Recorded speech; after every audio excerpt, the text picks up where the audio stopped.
জয় রাম, জয় গুরু, জয় সত্যনারায়ণ। নমস্কার, গল্প কথায় রাম ঠাকুর চ্যানেলে সব বন্ধুদের স্বাগতম। বন্ধুরা, আজ আমি ফেনীতে দুই নবীন বিপ্লবী যুবকের নাম প্রাপ্তি প্রসঙ্গে যে গল্প, সেটির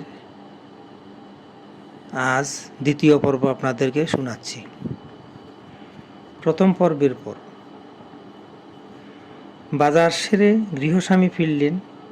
এই অস্বস্তিকর পরিবেশ পরিত্যাগের একটা সুযোগ লাভ করলেন প্রমথনাথ গৃহস্বামীর ঘরে গিয়ে।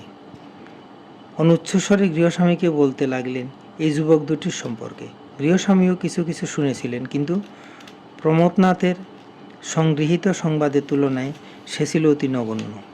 পিস্তল চালাতে সিদ্ধহস্ত এই দুটি যুবক কয়েক মাস আগে তাদের কলেজে ভর্তি হয়েছেন, থাকেন কলেজ হোস্টেলের এক ঘরে। এ কয় মাসেই তাদের অনুচরের সংখ্যা অধিক হয়ে উঠেছে। পিস্তল থাকে তাদের বালিশের তলায়, আর পিস্তল থাকে তাদের সঙ্গে সঙ্গে।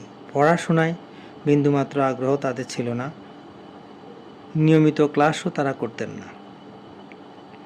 মাঝে মাঝেই তারা উধাও হয়ে যেতেন কয়েকদিন রাত্রির জন্য। ফিরে এলে তাদের দেখে বোঝা যেত পেশিবহুল ওই স্বাস্থ্যও অতি শ্রান্ত ক্লান্ত। শোনা যায় ওই সময়টা তারা ব্যয় করতেন নদীর নির্জন তীরে অনুচরদের প্রাথমিক পিস্তল চালনে দক্ষতা আনতে। এমনও শোনা যায় সাম্প্রতিককালে যে দুজন স্পাই এর মৃতদেহ কর্ণফুলী নদীতে পাওয়া গিয়েছিল, পিস্তল চালনায় সিদ্ধহস্ত এই দুই যুবকই স্বহস্তে তাদের নিধন করেছিলেন। সম্পূর্ণরূপে হিংসাশ্রয়ী এই দুই যুবক।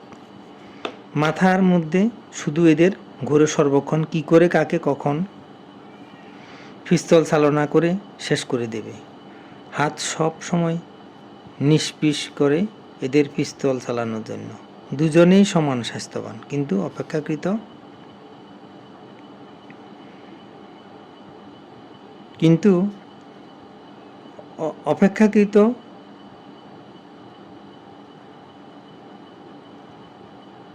একটু কৃশ যে যুবকটি, তার পিস্তল চালনায় ফটুত্ব সমধিক। ডান হাতে বাঁ হাতে পিস্তল চালনায় তিনি সমান দক্ষ। এই অল্প বয়সেই তিনি অর্জন করেছেন অব্যর্থ লক্ষ্য। আরও নিম্নস্বরে প্রমোদবাবু বললেন, এই যুবকদ্বয় কলেজ কর্তৃপক্ষের প্রচণ্ড দুশ্চিন্তার কারণ হয়ে দাঁড়িয়েছে। এদের কার্যকলাপ মোটেই ভালো নয়, কিন্তু কোনো কিছু বলতে বা করতে কেহ সাহস করেন না। দূরের বিপদ কেই বা কাছে টেনে আনতে চান। রাত্রে যুবক দুটি হোস্টেলে তাদের শয়নঘরে অনেকক্ষণ আলোচনা করছিলেন। এভাবে গিয়ে খেয়ে আসাটা ঠিক নয়। ঠাকুরের কাছে যদি তারা দীক্ষা নেন, তাহলে কারো তো কিছু বলার থাকবে না। তারাও হতে পারবেন অন্য 5 জনের একজন। হোস্টেলের সকাল বিকেল যে টিফিন তারা আর 5 জনের মতো পান, তাতে তাদের কিছুই হয় না।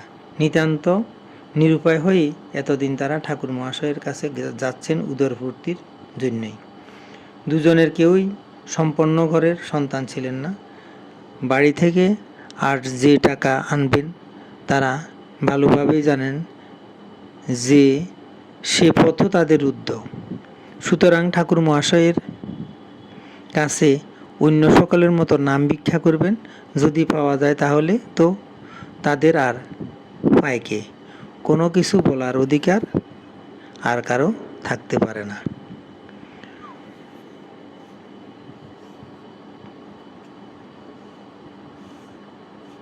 বন্ধুরা, দ্বিতীয় পর্ব আজ এখানে শেষ করলাম। তৃতীয় পর্ব নিয়ে আবার আগামী দিন আপনাদের সাথে থাকব। বন্ধুরা, এখন আমি একটি ঠাকুরের বাণী আপনাদেরকে পড়ে শোনাচ্ছি। ঠাকুর বলেছেন,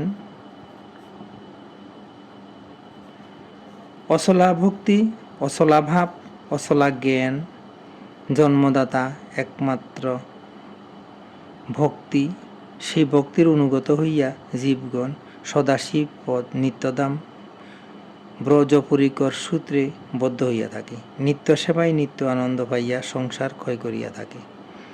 বেদবাণী 1। বন্ধুরা, আজ এ পর্যন্তই।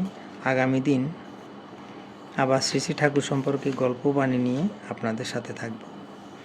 বন্ধুরা, চ্যানেলটি যদি আপনাদের ভালো লেগে থাকে তাহলে সাবস্ক্রাইব করে চ্যানেলটির পাশে থাকবেন, আর নূতন বন্ধু হলে প্লিজ সাবস্ক্রাইব করবেন। আর শ্রী শ্রী ঠাকুর সম্পর্কে নূতন আরও গল্পের মাধ্যমে লীলা জানতে লাইক, শেয়ার, কমেন্ট করবেন। ধন্যবাদ, ভালো থাকবেন। জয় গোবিন্দ, গুরু কৃপায় কেবলম।